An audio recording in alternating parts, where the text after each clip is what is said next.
Welcome back to Real Estate Explained. I'm Kyle Wong with the Moxie Real Estate team out here in Colorado, and today we have an amazing guest. You may know him from HGTV or from various news articles or from around town. Yeah, a lot of news articles. I've been doing a lot of interviews with Channel 9 and Fox 31 and all that kind of stuff. Usually the month before my show comes out is when all the articles come out and all that kind of stuff. Mm-hmm. So yeah.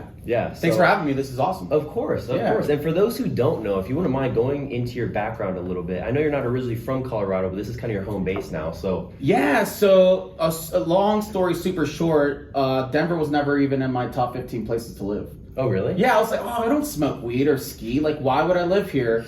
And then I was actually heading to California to sell Porsches with a friend of mine in LA. Really? Yeah, in LA. So I was just like, that sounds more fun than doing restoration work in Pittsburgh. But then my car broke down here. And then my friend from high school, she lived in Cap Hill. She's like, hey, you could bunk with me until your car gets fixed. And then it was an engine failure. It was it exploded. It wasn't a brakes or something that I could easily fix. So I was kind of forced to live here for a month. And it was gorgeous out. It was the Taste of Colorado and all these kind of events were going on. And what year was this? This was 2017. Oh, okay. Wow, that's not even super long ago. Yeah, so it's 5-6 years ago. 6 years ago. And then I fell in love with Colorado, like everyone else does. Realized there's so much sun here. It's beautiful all the time. The misconception of people out east of Denver. And then after that, got a job and just did my thing here. Yeah, well, that's crazy because now I actually heard of you from your construction company. Oh, really? That was your biggest thing, or construction, remodel, all that kind of work. And then obviously, next thing you know, you're blowing up and you're on TV. And so, I guess, how did you get from this point where you are now, and then walk me backwards to a car broken down in Denver? You're stuck here for a month. Yeah. So my history was in emergency restoration. I used to work for Roto-Rooter out in Pittsburgh. Okay. So I was the only one in my position. I was the guy who sold restoration work. And I had 70 plumbers under me. So those plumbers would go out and be like, hey, sewage backup, yada, yada, yada. I would go out there, sell the restoration job. And I didn't drink for 2.5 years because I was on call 24/7. I'm the only one in my position. So I had to be always ready to go. But then think about 2.5 years of working every single day in the industry, you know your shit. Yeah. So when I broke down here, I was like, let me find a job in emergency restoration. Found a job as $30,000 a year, which is negative dollars in Denver. That's negative dollars. It's working for free. But it was the position I wanted, which was sales versus going back to shoveling sewage again. Right. So then of course I went networking, met my competitors, and that was the first epiphany I had in life. It was when I met my competitors, I was like, oh my God, I'm going to literally destroy all of you. It was just I felt like an adult amongst children, and they're in their 30s, 40s, 50s, and they're the big dogs, and I'm meeting them, and I'm like, you're the one that's killing it? Okay, all right, okay. I got and then that was my first moment. I remember I went home, a horrible apartment in Cap Hill. Yeah. But I remember I think I only had a laptop at the time and some clothes, but I remember getting into my room and I was pacing in a figure 8, just knowing what I was gonna do. I knew that I was just gonna take over.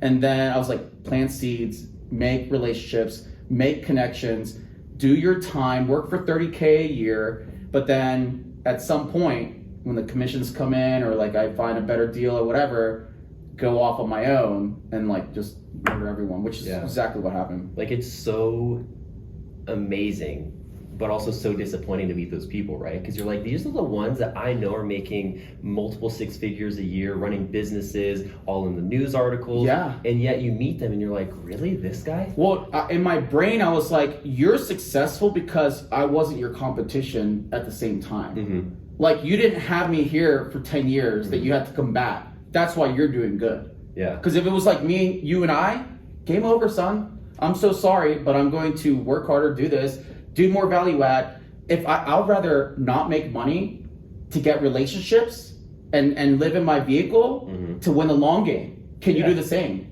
So like that was my mindset for like the longest time. Still the same mindset, but like different industries that I'm in now. Sure. But it's just like it was so exciting. Every day was just like I just knew like I was just gonna win all the time. And then I did.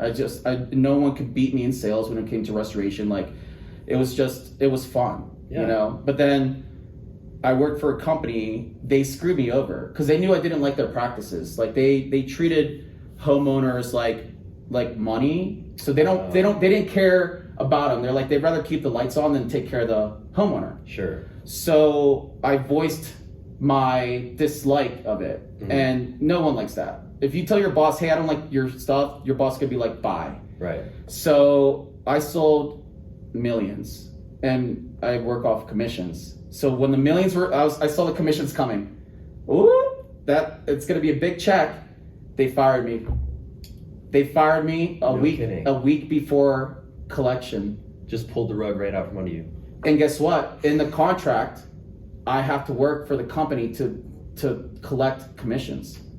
So they had me doing sales and sales and sales and sales and sales. Wow.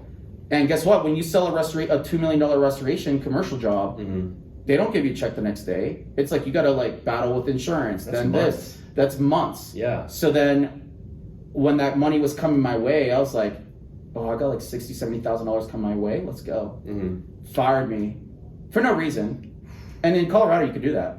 You know, they fired me because they knew that if I had money with my skill set, I'd start a company and destroy them.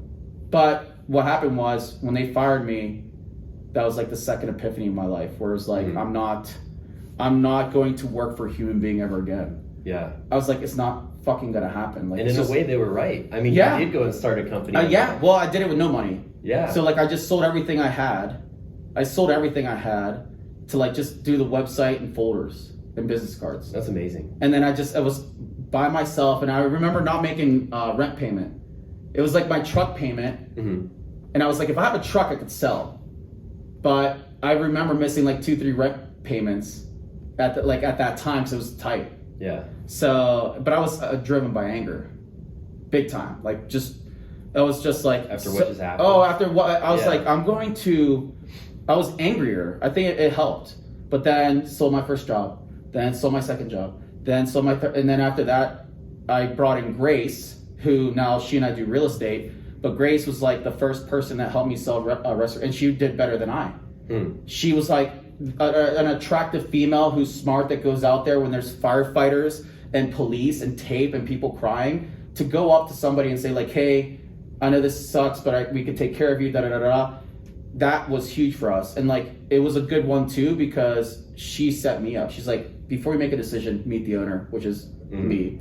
And then of course my closing rate's like 100%. Nice. So it was a lot of that. And I think our first year we did 17 million. Really? And 17 million in your first year is impressive. We sold 17 million the first year, because we sold like a $500,000 job. Like it was insane. Sure. But then, long story short, honeymoon period, right? You're like selling a lot of work, shit's going good. And this kind of leads up to the show, because a contractor of mine, he was good for a little bit, but then he was spread out too thin because I sold too much. And then during the pandemic, things were more expensive. I paid him his cut. Like not labor, but materials, right? Everything. If you think about it, a job that used to take 6 months now takes 12. A job that takes 3 months now takes 6. So consider 3 months of you paying rent, you making your car payment, you taking care of your kids. Yeah. For the same job. Or for commercial jobs. I mean, man, those are not cheap leases. No, insurance will cover certain things when it comes to like the money you lose during like a fire or something like that to a certain point.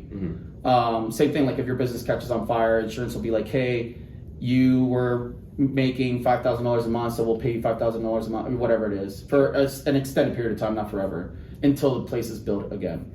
But my contractor, what he did was I paid him in full. Just right up front? No, if I were to get a $100,000 check, I paid his full commission, like his full percentage.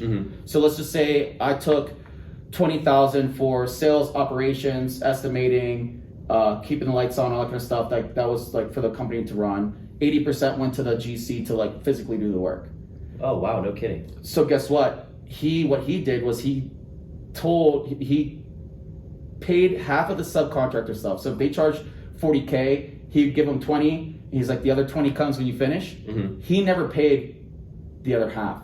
So I paid him in full, but he never paid them. Ooh. So guess what happened? 10 jobs. Oh. 10 jobs. Piece of shit. He tells everyone I didn't pay him. I paid him in full. Mm-hmm. He tells them like, oh, I'm waiting for money from Rico because he needs to lie and buy time. Those subcontractors call me directly and they're like, hey man, we finished the job, where's the money? If we don't get the money, I'm putting a lien on the house. So guess what? A homeowner could sue me because they gave me 100%. And you're on the line. I'm on the line because it's my company, my name. So all the money that I made, which was a lot, I used to pay those subcontractors off so they wouldn't put liens on the house, so then I wouldn't get So sued. you paid twice. I paid them twice. But then it was like, at least I would keep my 5-star reviews, at least I would have like a good reputation. And most companies wouldn't do that. I mean, at the end of the day, like when we look through the lens of serving our clients to the fullest, like most people aren't willing to do, you know what that means? Sometimes we take the hit. Yeah. And you just got to do it. You just got to do it. It was a financial hit for sure, but I kept my reputation because I knew, like, I was like, to me, Colorado's like a fun playhouse. Like I'll make money again. Yeah. In anything, put me in anything. But so that I made a sacrifice. I think I was lucky. No kids, no wife, like low overhead. So I was able to sacrifice a couple $100K. Sure. Which is a lot, to make things right. But if you think about it, like if I had kids and a wife, that's different. Would I be cool with giving 170 some K to the subs, or I'd be like, sue me? Yeah. Right. So it's I get the perspective of both sides, but I was lucky enough to make the sacrifice, lucky enough to do the right thing, and then of course the opportunity with the show kind of happened, and that was pretty insane. Yeah. Well, and that's an amazing way to look at it, because I think a lot of people in that situation would be like, oh man, just hang up after hang up and like problems after problems. And it's like, yeah, when you do something that big, when you have something that's so impactful like you had, right? Because when your competitors go in, they just do the bare minimum. Yeah. Right? Sometimes it seems like they do even less, but they go in, they schmooze the client, they get the deal, they get the money. When things come up, don't care. Yeah. Don't care about the client, don't care about my contractors, don't care about my people, and it's all about them, right? I got my money, I don't care.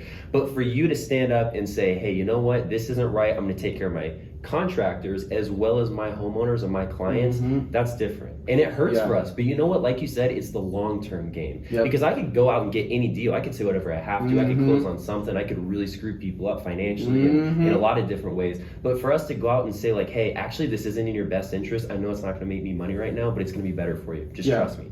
Yeah, we're in a world of too many professional liars. Yeah. They believe it themselves. So I remember Grace and I, we didn't have competition, but this one kid was like our competitor. He was a smooth talker like me. He used every card in the book because we were beating him a lot. So he would go to homeowners and be like, I'm a veteran. He would bring a puppy. He would be like, oh, my daughter. He has no daughter. He would be like, he's like, oh, we're a Christian-based company.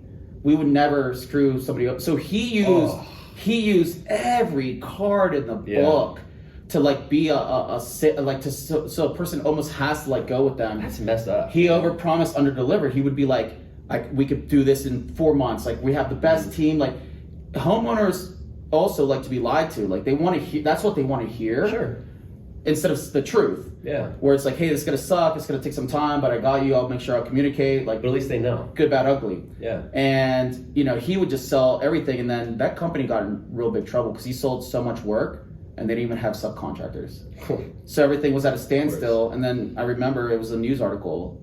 Someone called into the news, and the news kind of made a whole spiel about them. Yeah. So it was I showed Grace and she was like, see that, well, that's what happens. That is what happens. So but it was an intense ride, and then I was just gonna do that forever, and then got into real estate as well. But then my friend Berkeley, she introduced me to a producer because she wanted to kind of like a real estate show out here. Okay. And he interviewed me because she's like, oh, like he goes, I need characters. I need someone that's like animated and would be good on TV. So she's like, hey, can you just help me like do this show, like be part of it.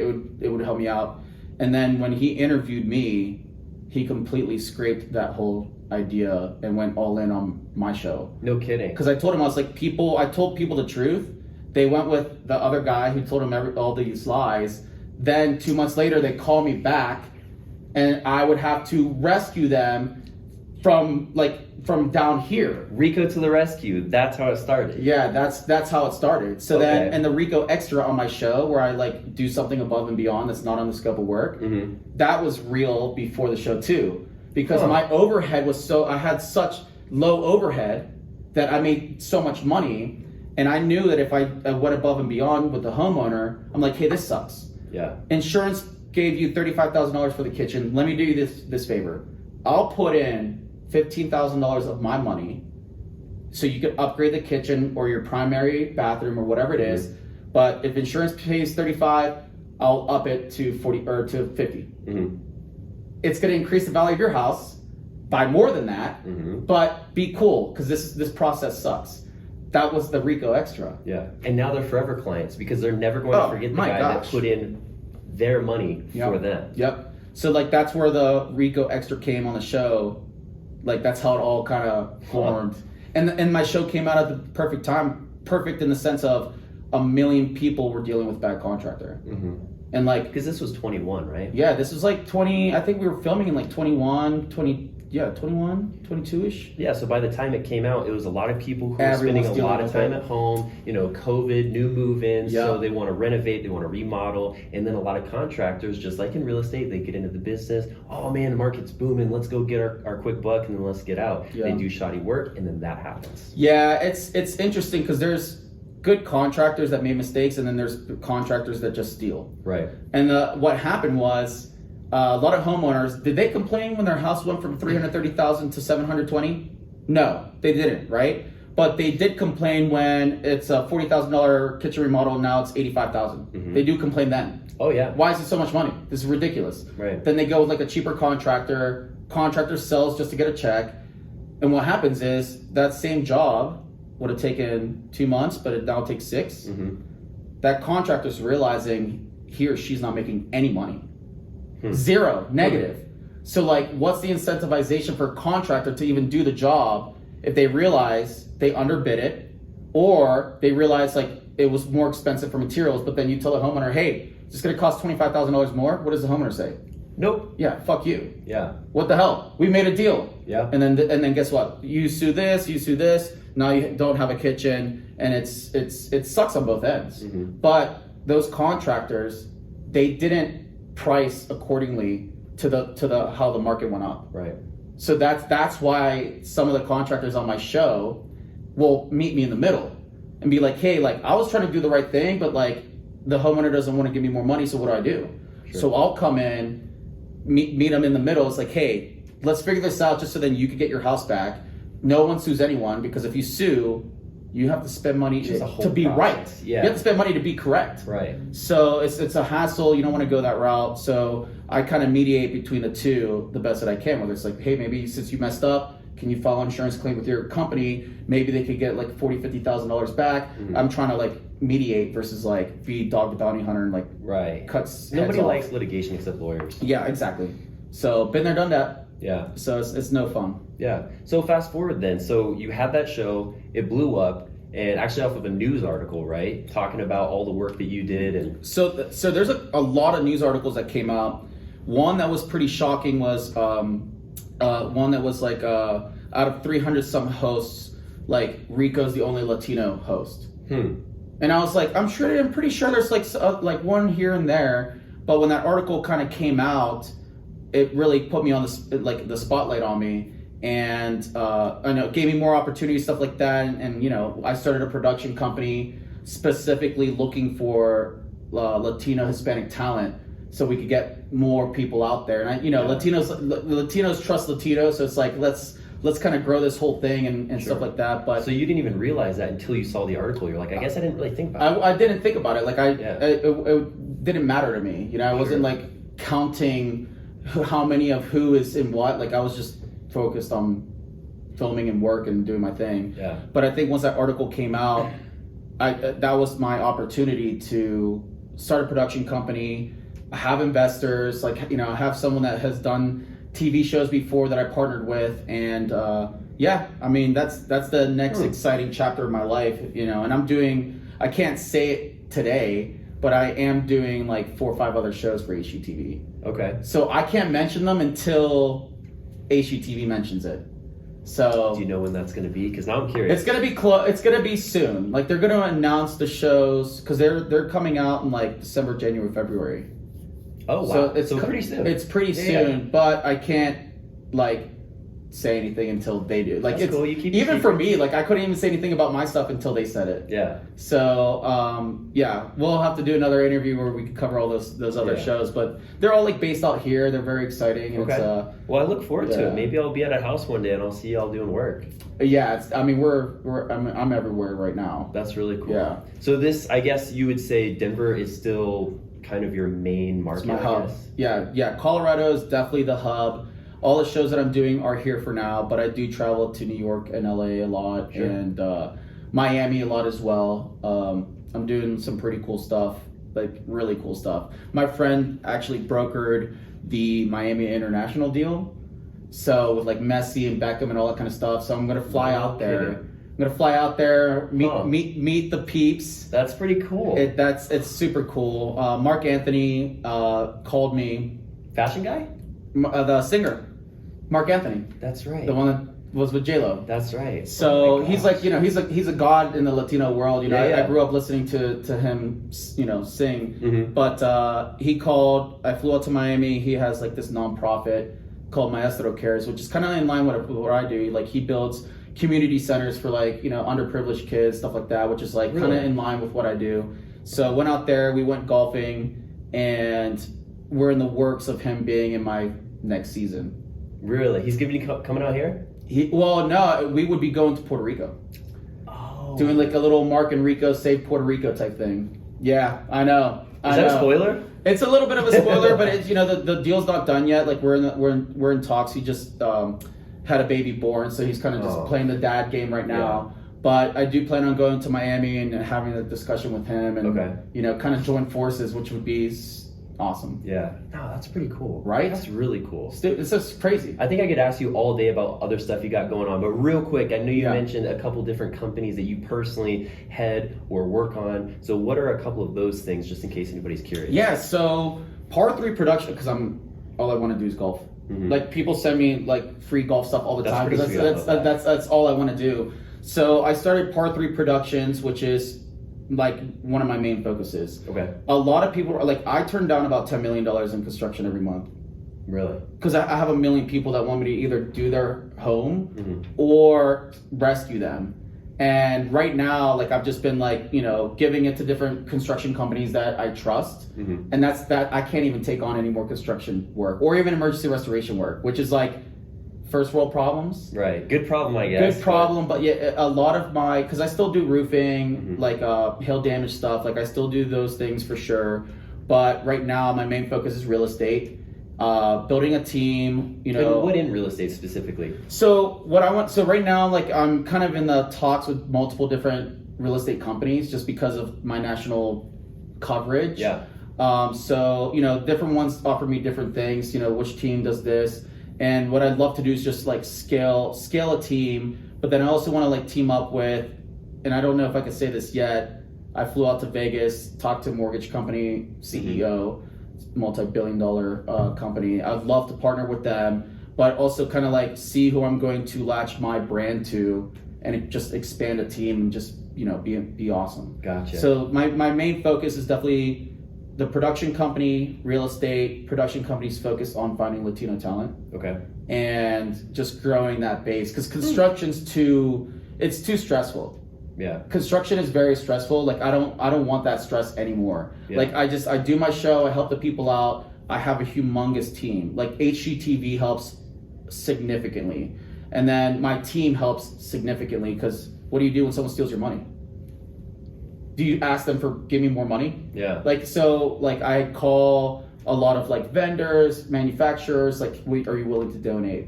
And like I talk to tradesmen, like, are you willing to help me with the price of your plumbing or this or that. Like I tough try to, calls, man. It's tough calls to make, but you know, I give them the limelight for their help as they deserve, and then that's how I get the homeowners back.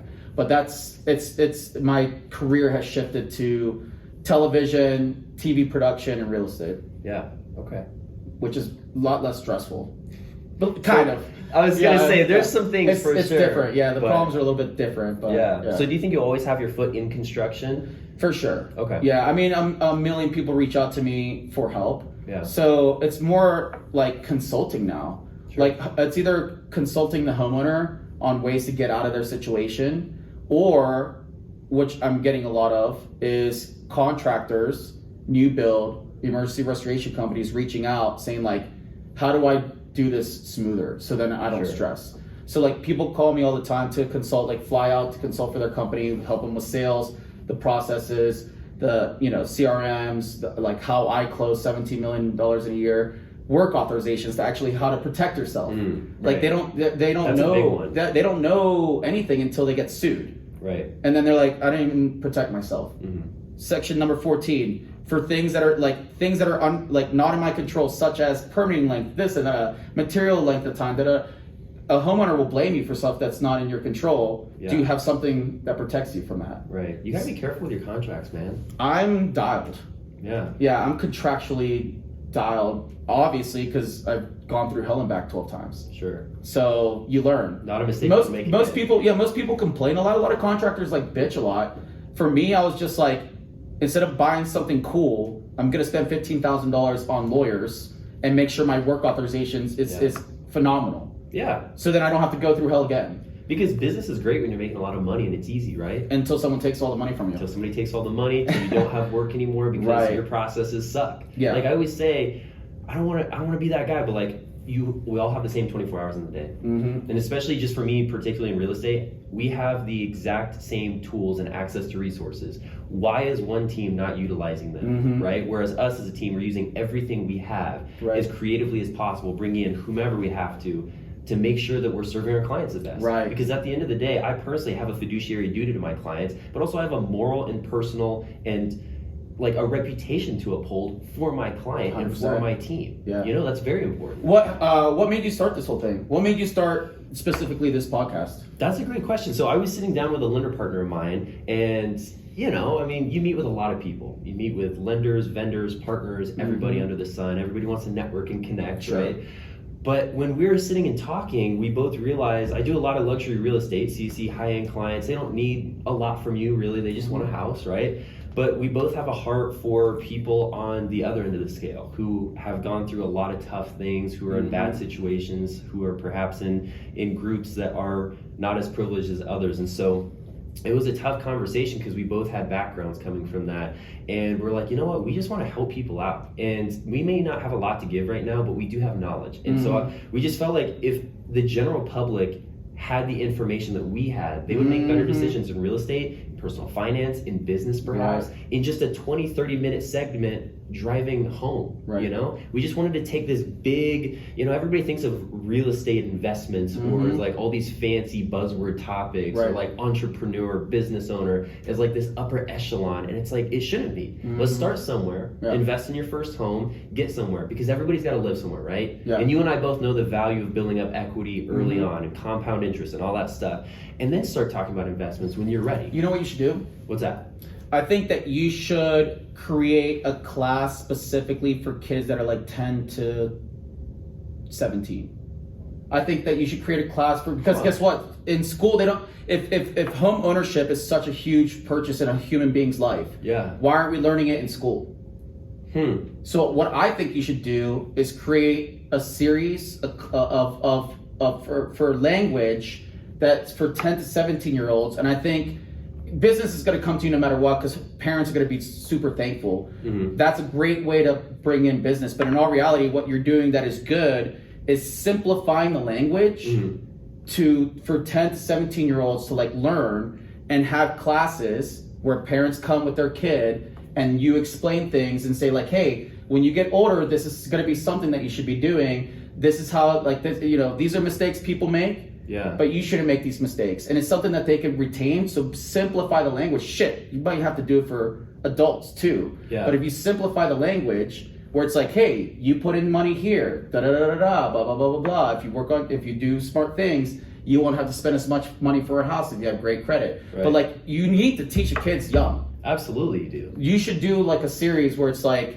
simple language, do some cool graphics, or do like an actual class where it's like, hey, do you have a kid from this age to this age? Bring them down, because we're gonna start doing classes like this is something that they should learn young. That's really incredible, actually, because you're totally right. I mean, if parents aren't teaching it, which sometimes they don't know or sometimes they neglect to teach them, the school isn't teaching it, and that's a shame. You spend so many years in school, and for what? I'm glad I know advanced trigonometry and like photosynthesis. We could definitely have this this talk about how schools don't teach certain things that apply. Yeah, I think we're all kind of on the same page when it comes to that. Like, of course a teacher will watch this be like, fuck you. But like, I honestly like, all due respect. Yeah, all due respect. But it's like, what am I from like middle school, high school, college, like, what am I really applying to the thing? Nothing I've learned in school is applied right now. Yeah. Not one thing. Right. I'm trying to think. Like maybe the discipline to sit down and do something I really don't want to do. I get that. Is that really something you want to be taught to? Like, you want to be programmed to do that? So I don't I think that one, I haven't seen anyone do this. I haven't seen any realtor or lender or title person or human being, and I'm sure maybe one or two are out there, but like doing classes that is simple specifically for kids at that age, so that maybe there's this couple seeds that are planted. Maybe it's like from 10 to 21 or something like that, but like a younger demographic, have the parents come in and then just be like, and then touch like whatever that you have here, record it, and then like post videos. I think that would be insanely beneficial. Yeah. You know what's incredible about that? Just like, can I be real for a second? Yeah. Like me personally, growing up with a single mom and like seeing the struggles of that, both financially and emotionally and all that stuff. Like, it's hard because I think part of the reason why I had such a strong desire to be a homeowner was because I never got to see my mom experience that. And I saw how hard that was. And like going from place to place and like never being in the best area or situation or whatever. Yeah. And so being able to go back to kids and pour back into them, teaching them something that I wish I knew, or being the person that I wish I had, just saying, because truthfully, you're right, it does start then. You form those habits early on. Yep. Obviously, you can learn things later, but when you learn things as a kid, it's like languages, man. Everybody wants to learn languages when they're young because you retain it better. And so with real estate, it's not going to be just real estate, but like a little bit of personal finance, a little bit of entrepreneurship and just general things. But teaching them early on, because you're right. You know how many people don't get a credit card because they hear credit bad, debt evil? And like, I don't think you should just get into a ton of consumer debt, but you have to have a credit score to get a mortgage. You even have to have a credit score to get into a rental right now. Yeah. In fact, sometimes those are a little bit more stringent. But all of these things start as a kid. And if you don't even have a basic budget, right? When you're 16, 17, when you start your first job, when you start managing money, you just blow it. Man, how are you ever going to get into a house? How are you ever going to pay for your kids' college? I know people are like, oh, that's so far down the line. It's like, it comes faster than you think. You get your first job, you get some money, you go to college, you have your first loan, you get your first car, you're paying off all this stuff. Next thing you know, you're like, oh, I wish I did this so I could buy a house, so I could be like you. It's like, well, I started early. I practiced, I read, and I learned. And the reason why, again, love you, Mom, it's because I saw what I didn't want to do. Right. I saw what that was like when you weren't disciplined, when you didn't have those things, when you weren't prepared. And I know that now. Yeah. I mean, shit, I'm 36, and there's stuff that I learned not like, I think as a business owner, everyone, like the mindset's like, I don't want to pay taxes. I don't want to pay taxes. I don't want to pay taxes. Such a common thing, but you don't realize when you sell your business, it's all about system operating procedures. It's about paying taxes so then you can actually show income. Because I was making $1 million a year, but guess what? If I spend $950K advancing and growing my business, I show the mortgage company that I made $50,000. Right. That's what they see. And it's like I thought the whole thing was to not pay taxes. And like, what are you leveraging with $50K? You can't fucking leverage shit. Nope. So it's like, shit, if I could go back in time, every $1 million I would have made, I would have just said, here you go, government, take it. Yeah. But then guess what? when I sell the business or when I purchase whatever or when I want to get a loan, I could show that I profited $700K. Yeah. And that's just the cost of doing business. Yeah. Because that's what everybody says. I want to get more and do less. Right. You know what? Just like you did, put in the work. Make your 20, make your 30K a year, and live below your means and just serve and learn and be humble. Because if you're going to walk in like a hot shot as a young guy or gal just saying, I want the world, I saw these people on YouTube and like, now I want it. Right. You can't have it. Yeah. You won't have it. Yeah. You're going to turn every real player in the game against you because they think you're pompous. Right. And they want somebody who's willing to serve and learn and work. 100%. Yeah. So it's great. It's great. Again, like if I could go back in time, that's what a billion people say. But again, I think, you know, even like with my show, I want people to know this information. Like, talk about insurance, not sexy, but people need to know how to work with insurance, how to get the money from insurance. Because hey, insurance loves your money every month, but when it comes to paying out a claim, grab the shield, grab the sword. It's going to be a long, long ride. Yeah. So, but unless you know the language, if you know the language, claim process goes quick. If you know how to talk to an adjuster to make, you know, all that kind of stuff. So, these are things that people need to know. Yeah, for sure. And it's powerful too, because people think like, oh, it's a big corporation. I can't fight them. I can't do anything. Right. You can do something. Yep. You just don't know what you have to do. That's why you talk to professionals. Yep. So cool. Yeah. Well, what else? I mean, we could do this forever. I know, dude. It's good talking to you. Yeah, it's fun because I've done so many of these, so now I'm just like, yeah, prepared. I'm sure you know too. You sit down with a lot of people, and it's just so like, well, how did you get into the business and blah blah blah. Well, like, come on, ask me something good. Yeah, I mean, when I did Access Hollywood with Mario Lopez, really, he said the same thing. It's like he was talking about like the Latinos, and he goes, dude, like, how are you the only like Latino? It's like it's 90% of construction's like done by us. Yeah. He's like, what, you know, what's up with that? And I just, you know, I pretty much told him, I was like, dude, the Latino community reached out to me like crazy. All the way from people that like, you know, because a lot of Latinos, like a lot of Mexican, Puerto Rican, Dominican, they work for a GC that like speaks the language.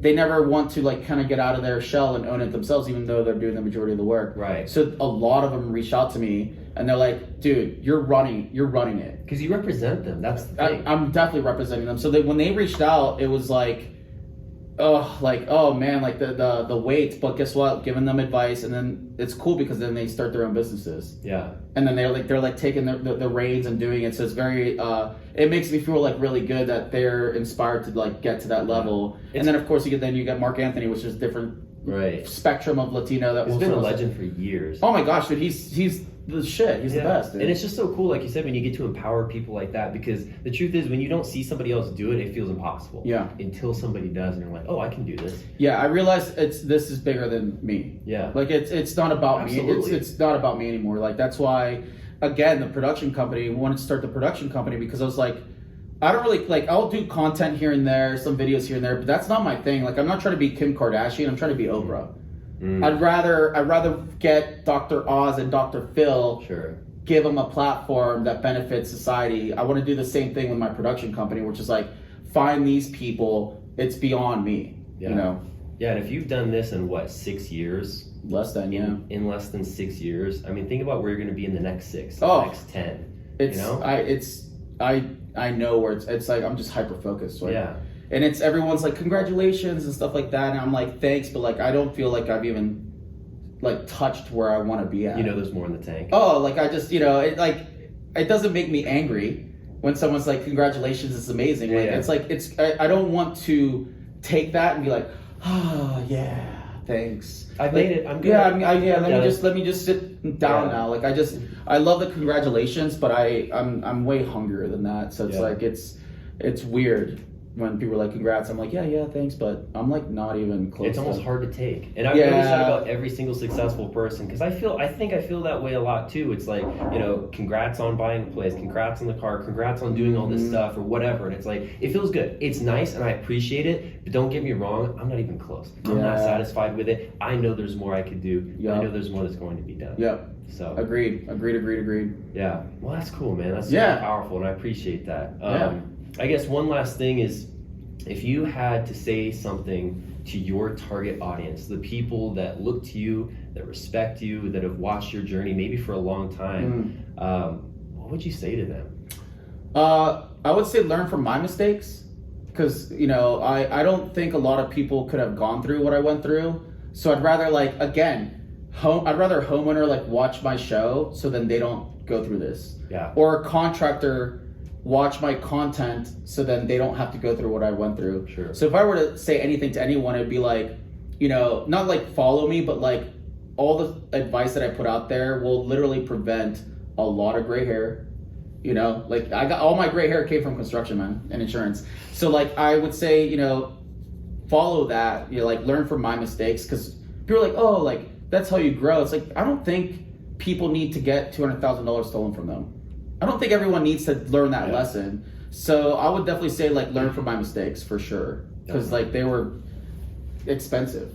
Yeah. So I was very lucky to lucky to not have a family that I had to take care of, because I'm cool not paying rent and living in my vehicle. I'm cool with that. But if I have a wife, kids, whatever, that wouldn't be cool. I probably wouldn't be able to do the things that I did. Yeah. No, that's terrible. Mm-hmm. So, yeah, well, I know we all learn from our mistakes. I wish I would learn a little bit more from others' mistakes. Yeah. That's just what happens when you're stubborn. So, yeah.